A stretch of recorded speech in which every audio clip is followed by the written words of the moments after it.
Welcome back to the New York Sports Exchange, and day two is done. No upsets in day two. Pretty chalky Yeah, day. it was Very pretty chalky day. chalky. Close games, good for some covers, but Yes, no upsets.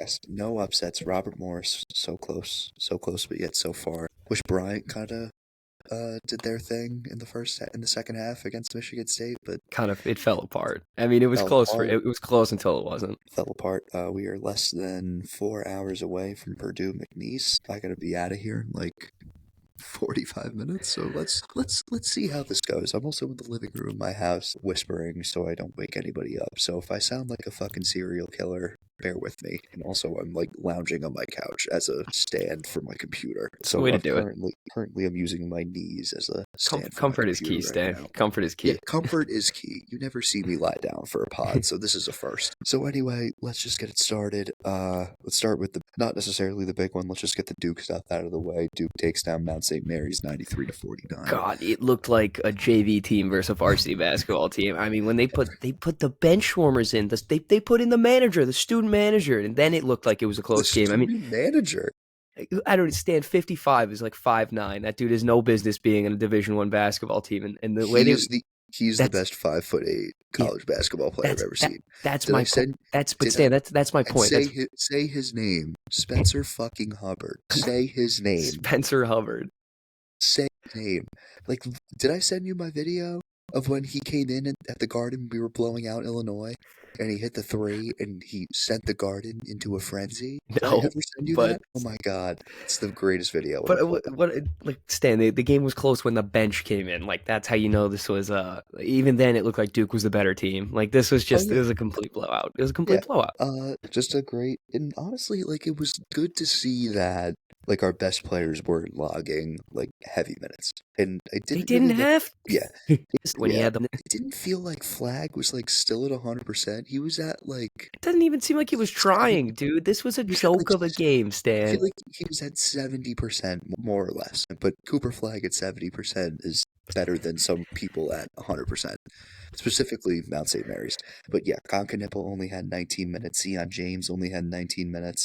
Malawatch only had 16. It was pretty good to see. It was pretty good to see that our stars are going to be well rested for tomorrow against Baylor. We'll see what happens, but it was a good win. One down, five more to go.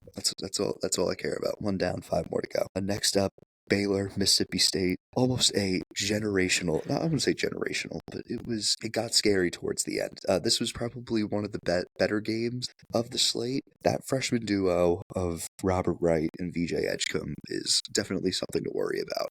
Just because they're just so fucking talented. Lengthy. They're so lengthy. Yeah. Edgecombe nearly killed a guy. Yeah. That was, if that went down, oh my god, that would have been ridiculous. It was a good game from both sides. I mean, Josh Hubbard for Mississippi State. Talk about a dude who just chucks. But I didn't hate it. He lives, breathes, and dies by that 3-pointer. Like He that's just all. chucks and chucks and chucks. But he was hitting some big shots. They didn't have good second half 3-point shooting. That was kind of the main story. They outscored him in the second half, Mississippi State. But you're down Yeah. 5 going in the second half. Also, You gotta Norge have had Amir too. How many rebounds did he have? that was a story of the game, dude. They How got many? they got beat He 10, has but they double. got He had like beat 10 up. rebounds. They got beat up with second chance points because they couldn't get any offensive rebound or defensive rebounds. 15 offensive rebounds for Baylor. 22 second chance points in total. That'll kill you. That'll kill you. That will kill you. Yeah, so Duke takes on Baylor. The Jeremy Roach reunion happens. I just knew it was going to happen. Shouldn't Duke's favored by 11.5 on Saturday, so I wouldn't like say that it's going to be emotional if we just take care of business. Baylor's not that big. We're the biggest team in the country in terms of height, according to KenPom. So It'll have be a at good it. game. Just Have just at it. hit some shots, you'll win the game. It's the only double-digit spread of the second round, actually. Really? Yes, and that's what I'm saying about like people are like upset that like there were no upsets. Like the only upset was really McNeese. Do you realize what this sets up with the no upsets in the chalk? Like it sets up for elite Mm-hmm. round 32, Sweet 16, Elite Eight games, and possibly could set up for an elite Final Four. So I already said it Sets last up for time. good basketball. Sets up for great basketball. Let's stop complaining. Next up, Alabama, Robert Morris, 90-81. This got scary. Yeah, it did. It did. It shouldn't have been this close, but it was a Bama game. I mean, you're going to score 90 points. You can't get in a running match with them. You can't. Yeah. You can't get into a running match. Grant Nelson, he did play. He came off the bench and only logged 7 minutes, 5 points, 3 rebounds. It's pretty efficient. In replacement of him was Jaron Stevenson. Not good. 2 points, 1 rebound, and 1 of 4 shooting. Star of the game, I wouldn't even say Mark Sears because he got most of the majority of his points from the free throw line. Honestly, it was Cliff Amore for me. It was Clifford Amore. It was Cliff Amore, the Rutgers transfer. 17 points, 4 rebounds. You would like to see a little bit more of him on the glass. You can also tack on 3 steals and 2 blocks for him as well. But the main thing for him, he was perfect from the field. Yeah, 8 of 8. Yeah, and I think if you're a Bama fan, yeah, you might be a little worried about this game. Obviously, it was closer than you wanted it to be, but dude, this is exactly how Bama plays. I mean, they shot the 3 pretty poorly, and if they just be a little more efficient next game, this is exactly how Bama plays. So this is a Bama-style win. This is what they do. I mean, I wouldn't be too concerned if I was a Bama fan. Your next game is going to be against a team that plays at the pace of a tortoise. They can kind of settle down there. Next up, Lipscomb, Iowa State. That was... Yeah, I mean, it's Lipscomb, dude. I know Keyshawn Gilbert's out. Iowa State's a scary team. Yeah, they're deep. They're a very deep team, and I'm very intrigued to see how far they go. Well, because I have them going to my Final Four, and I would greatly appreciate that. And next up, the other 12-5. I wouldn't even call this an upset. They were favored. Like, I wouldn't call it an upset if... You're favored, yeah. It's not an upset if you're a favorite. Like, I'm sorry. That's what I mean. Like, when you storm the court as a favorite... Colorado State did exactly what everyone expected them to do, is win. Yeah. I mean, you're the favorite going into the game. This is what you're supposed to do. It was a good day for the Mountain West. Not saying it was yesterday. And to think, though, Clifford is the guy for Colorado State. He didn't have that good of a game. He shot 3 of 13 shooting, 0 of 6 from 3. He was efficient. He had 14-8. He was 2 rebounds and 4 assists away from a triple-double. But the main star here was Kyan Evans. Kyan Evans, 6 of 9 from 3. And I know what stung for Memphis was no Tyrese Hunter, and they were kind of hoping and praying. And I'll say it, they got a pretty shitty draw, but I don't know. I just don't trust Penny Hardaway. I don't. Who does? Guys wearing a key around his neck, and they can't unlock any. I mean, they stink. I don't trust Penny Hardaway. Like, Dane Danger was good. He had a 20-point double-double. B.J. Haggerty was good. Same with Colby Rogers. It was just, there was no bench support whatsoever. Yeah, and there was no bench support. And it's not even like is he even like a good player development coach? Like, I don't even... He just wants guys to the league. Like, that's kind of what it is. He's a hell of a recruiter. I'll give him that. Like, he's a hell of a recruiter in this transfer portal era. Like, it helps him a lot. But he just can't produce wins. And now they're in a conference where everyone basically left. There's no Houston anymore, no UCF. So now he's kind of like the top dog in the American. Now that it just shows how bad the American is, though. Yeah, it just goes to show you why I believe they were a 1-bid league, if I'm not mistaken. Next up, definitely one of the more, I wouldn't even call this game entertaining. This was just weird. St. Mary's takes down Vanderbilt 59-56. Just the second half by St. Mary's, Vanderbilt just took the foot off the gas. I said this in the preview with Ethan, and there are teams where they're so good at defense, and it feels like they could just push a button and just be like, you're not scoring. And that's what St. Mary's did to Vanderbilt in the second half. Yeah. Because they realized who they were. I felt like the whole time. St. Mary's went on like a 15-3 run, dude. It was just...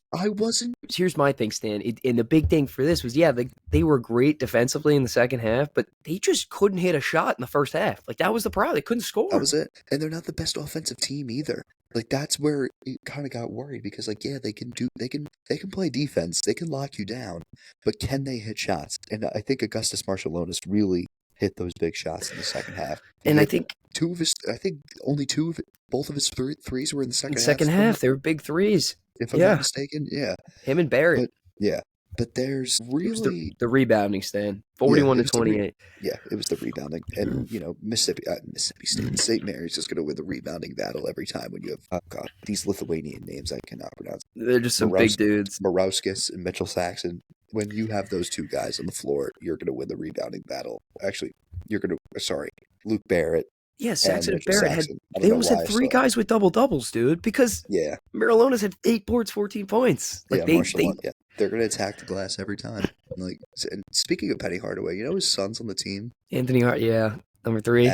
Ashton Hardaway, whatever. Yeah, who left Memphis to go play at St. Mary's. smart man. Yeah, very weird. For Vanderbilt, I saw a stat that's like, if you're a Vanderbilt basketball fan, like, you have to be thinking about it because this is the sixth straight Vanderbilt tournament game where they've lost by one possession. It's just and they had 2-3 chances at the end of the game. They took 2 threes with 10 seconds left, and they could have made one of them.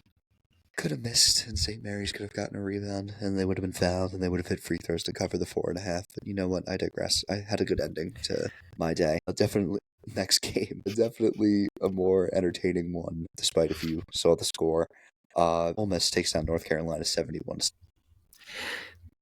They made a comeback stand, but it wasn't good enough. Justice. I feel like that's been every North Carolina game. Every North Carolina game against a quad one opponent for the past couple weeks has been, go down big, try to come back in the second half and lose. It happened. It happened earlier in the year against Kansas. It happened earlier in the year when they played Michigan State, I believe. Did they play Michigan State? And they're just not a good basketball team, dude. They're just not. They shot 38% from the field. They shot 20.8 from three. Like, they just aren't efficient. They don't make clutch shots. They don't really. I know they went on a run, but before that run, I mean, what were they shooting? 25% from the field. Like, it was just. But as I was saying, like they cannot afford to be. They can't play from behind. You can't play from behind. Yeah, you can't. That's not a winning strategy. They did it against Kansas earlier in the year. They did it against Michigan State earlier in the year. They did it against Florida earlier in the year. They did it against Duke in the ACC tournament, and then here they are against Ole Miss. They find themselves down 20, and the next thing you know, it's a one-possession game. But then Ole Miss was able to pull away. I just don't understand. Extend Hubert Davis. Well, this year he's going to be on the hot seat, so it should be pretty interesting. They have pretty good recruiting class coming in, but we all know North Carolina's track record with playing freshmen. For Ole Miss, the story of the game was 100% Sean Padula. 20 points, 6 rebounds, 5 assists on 50% shooting. He hit that big three in the second half that ended their 3-point cold spell. They take on Iowa State, which is going to be very interesting, I feel like. I think Iowa State takes care of business, but it was a good game. I just think if you get in this sort of situation, like Ole Miss, they played great in the first half. Just what I watched in the second half was just a little underwhelming. They got one guy, Kool-Aid. If he doesn't stay hot, it's Grand Canyon. Next up, Grand Canyon takes down Maryland 81-49. This Maryland team is so fun to watch. Maryland takes down Grand Canyon. Fuck yeah! You said Grand Canyon takes down Maryland. Maryland just beat the shit out of Grand Canyon. Sorry, it's early. It's 9:15. I just love watching Maryland play basketball. I'm loving this team right now. Derek Queen with a double-double, 12 points, 15 rebounds. Julian Reese, who's a rebound away from a double-double, 18 points, 9 rebounds. That backcourt of Jacoby Gillespie, Selton Miguel, and Rodney Rice. Incredible. Incredible. The Crab team. 5, man. The Crab 5. That's why I haven't won the whole thing. Gotta love the Crab 5. Next up, the other 116 game. Florida takes down Norfolk State 95-69. Don't even need to get into that. Don't even need it. That was dumb. I think that was called at the first half, like with 5 minutes left in the first half. Called 5 minutes left into the first half. Yeah. Yeah. I was just 5 minutes into the first half. It was just into the first half, yeah. Troy takes down. Sorry, I did it again. Kentucky takes down Troy 76-57. The first half was pretty interesting. Then Kentucky kind of pulled away, and then Troy was like kind of sneaking in there, and then Kentucky just pulled away again. Yeah, just pulled away again. Bottega Owe, 20 points, 8 rebounds, 6 assists, 2 steals. There was another Lamont Butler. He's playing injured. I seriously, and if we're going to talk about hot takes, I think they lose to Illinois tomorrow. Kentucky. Yeah. Yeah, they're not great. Too beat up. Yeah, they're just not. They're also like they don't scare me. Yeah, they're beat up too. There's no Lamont Butler. Kobe Bryant isn't shooting the three well. I know he shot 3-6 from 3, but he's not shooting the ball well. Like, you cannot. Amari Williams as a big man shooting 2 of 8 from the field. Yeah, you can't. Like, you can't have big dudes. You got to be efficient around the basket. Him miss 3 layups in a row. I'm like, just dunk the ball. That was sort of the key for this yesterday. I mean, a lot of big men were just missing open. They're not even layups. They're like 4-foot floaters. I mean, you just got to touch it in. I don't know. Really, I wouldn't necessarily call this one a shocker, but New Mexico takes down Marquette 75-66. Patino does it again. Donovan Dent. That boy good. Yeah. That boy good. Yeah. The first half didn't look too bleak. The 8 turnovers definitely didn't help him. But 21 points, 3 rebounds, 6 assists on Marquette's side of things. I said it before. It was the big men. It was the big men. They needed to be more efficient, and that didn't happen. David Joplin is more of like a forward than a big. Ben Gold, what the hell? Ben Gold, that was the guy. I mean, all the only good. 3 shots he hit were through threes. Yeah, like and they needed an inside presence, and it just did not happen. Donovan Dent did Donovan Dent things, and that's kind of took care of business. That's kind of what the story was. Akron takes down Arizona 93-65. This was Arizona takes down Akron. You did it again. Arizona takes down Akron. God, the clips are going to be a pain in the ass. Arizona takes down Akron 93-65. Within the first 3 minutes, or within the first 2 minutes of the game, Trey Townsend, Jaden Bradley, and Caleb Love hit 3-pointers to go up 9-0 within the first 2 minutes. Yeah. Something that I would have liked to see better from Arizona is the free throw line. They shot 30% as a team, but other than that, this is a going through the motions kind of game, dude. Mm-hmm. You beat Akron. You're shooting 56% from the field, 48 from 3. I mean, this was a wash after the first half. It's kind of just get this game over with and focus on the next one. Yeah. The defending champions, UConn, take down Oklahoma 67-59. This was scary if you were a UConn fan because Jeremiah Fears was on one. 20 points, 5 rebounds, 4 assists, 2 steals. Other than that... It's a good game if you had Oklahoma plus 9.5. That's all I got to say. Oh, I had him at plus 5.5. 9 I'm an alt spread king, dude. Forgot you're an alt king. Forgot about that. I live and die by the alt spreads, dude. Nothing really pops out on the UConn stat sheet. It's honestly, they just found a way to win the game. Yeah. Because if they didn't have that winning DNA that Dan Hurley has had for the past 2 years, I think we're talking about Oklahoma beating UConn and talking about how abysmal of a year it was for UConn basketball. If Oklahoma just shot the ball more at a normal team clip instead of 32% and 17% from 3, then this is a completely different game. But they did not show up. They couldn't shoot the ball. They couldn't make any baskets and couldn't do shit. Yeah, UConn just pulled away. They couldn't do shit. I mean, Jeremiah Fears is a stud. He should be an NBA player at this time next year. Hopefully, if he stays for another year. Good Lord. Watch out. Field goal percentage a little bit. Yeah. Illinois takes down Xavier 86-73. Will Riley, the freshman, with 22 points. I believe Tomislav Ivicic hit 4 threes. Kasparis Yakushonis was a rebound away from a triple-double. This Illinois team's good. People are distracted by the fact that, they had the bad loss to Duke at the Garden where they lost by 45. They had the bad loss to Maryland in the Big Ten tournament. But people need to realize after that 40-something point loss against Duke, they were able to beat Iowa and smack them. I know Iowa sucks. They were able to beat Michigan on their home floor, and they were able to beat Purdue. This Illinois team they have the tools. It's just that they have been faced with so much adversity throughout the year. I seriously think they beat Kentucky, and I'll be honest, they could possibly go to the Elite Eight. They're a deep team, dude. I'm not saying it's impossible. 4 of their 5 starters and 15-plus points. I mean, pretty efficient shooting. Yeah, great story for Xavier this year. I mean, you could have asked for a lot more out of Zach Fremantle. Shout out Kevin Daly. I know he's not the biggest Zach Fremantle guy. That Bergen-Bosco rivalry runs pretty deep. In 49 states, it's just basketball. Yeah, I know. In New Jersey. It's life. Yeah, it's life. The Rutgers of high school. Illinois will take on Kentucky tomorrow. Bryant takes down... I did it again. Michigan State takes down Bryant 87-62. This first half was pretty interesting. Way too close. Way too close.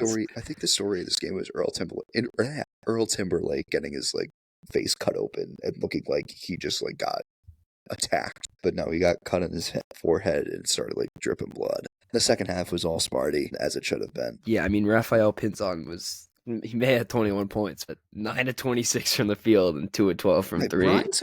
Bryant's a good team. They're very well coached. I like Phil Martelli Jr. a lot, but of course it's Michigan State. Skill issue.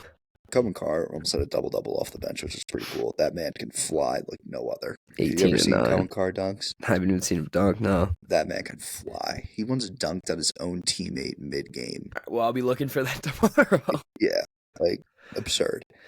Then last but not least, complete and utter domination from Tim's Oregon Ducks, 81-52. They're a good Dana team. Altman remains undefeated in the first round of the NCAA tournament since 2007. Oregon, Jackson Shellstat shot 7 of 11 from the field, including 3 threes. Nate Biddle was efficient as well. He had a 14-point double-double. Whole team was efficient. The whole team is pretty efficient. Tim, do you think that this is... Now, they take on Arizona tomorrow. They're 4.5-point underdogs. Bill Walton is somewhere smiling because this is the Pac-12 matchup that everyone dreamed of. Yeah. Rip Pac-12. I just love... It's still alive. It's still alive in our hearts.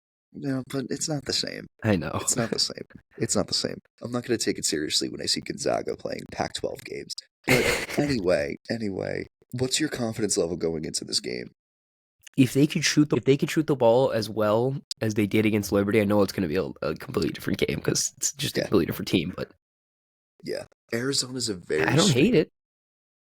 Arizona's a very streaky team because I said in the bracket preview with Ethan, I said, they started the year shitty, then they were able to get some non-conference wins off and start Big 12 play very well, and then they lost a couple more games, and then they went to the Big 12 championship. Like, that's just kind of what they were. So, like, if they are on this hot streak, who knows? But I don't know. Yeah, I mean, if they resort to what they were at the start of the year, I think Oregon this might be a sneaky little underdog pick here. If you're throwing something in a parlay, this might juice up the odds a little bit. So I wouldn't stay away from Oregon. Jackson Jobe makes the opening day roster for the Tigers. That's nice. There you go. Also, speaking of, all right, we'll talk about this one time, and then we'll do the outro.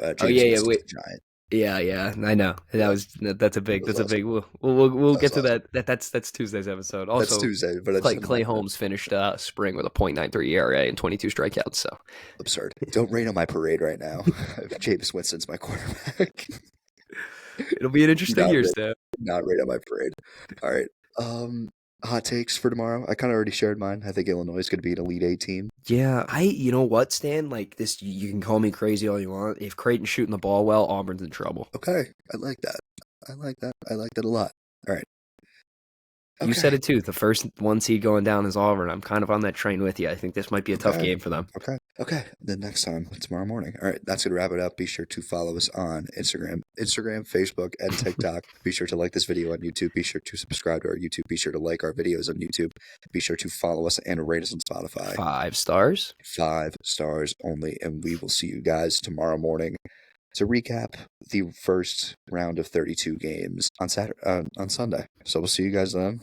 The madness continues. Peace out.